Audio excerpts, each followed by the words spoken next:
Hi అండి. ఇలాంటి cut work design ఉందనుకోండి, హ్యాండ్స్ కానీ మనకి నడుము దగ్గర కానీ ఏదైనా వర్క్ వచ్చినప్పుడు ఇలా కట్ వర్క్ మెయిన్ ఏంటంటే కట్ వర్క్ లాగా వచ్చినప్పుడు మనకి తిప్పి వేయడానికి, లైనింగ్ని తిప్పి వేయడానికి రాదనమాట. అలాంటప్పుడు చూడండి, ఇలా లైనింగ్ ఇలా వంచి కుట్టుకోవాలి. ఇలా వంచి కుట్టేసుకుంటే మీకు చాలా ఈజీగా ఉంటుంది. అయితే టైలరింగ్ వీడియోస్ ఒక 2 రోజుల నుంచి పెట్టలేకపోవడానికి కారణం ఏంటంటే కొత్త స్టూడెంట్స్ వస్తురండి, కొత్త బ్యాచ్ అనేది స్టార్ట్ అయింది. అయితే ఆ వీడియోలు కూడా మీకు ఇంకా నేను వీడియోలు అసలు తీయలేదు, అప్లోడ్ చేయలేదు. ఎందుకంటే ఒక 2 రోజులు వాళ్ళకి టైం పడుతుందండి, కాస్త కొత్త వాళ్ళు కాబట్టి.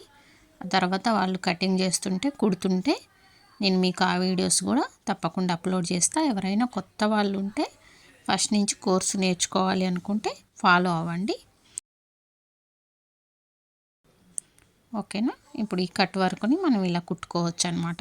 ఫస్ట్ మనం లైనింగ్ క్లాత్ని అలా మడత పెట్టి కుట్టిన తర్వాత దాన్ని మనం ఈజీగా అలా కాస్త కలిసే దారం పెట్టుకొని కుట్టేసుకుంటే నీట్గా కట్ వర్క్ అనేది నీట్గా కనిపిస్తుంది, ఓకేనా.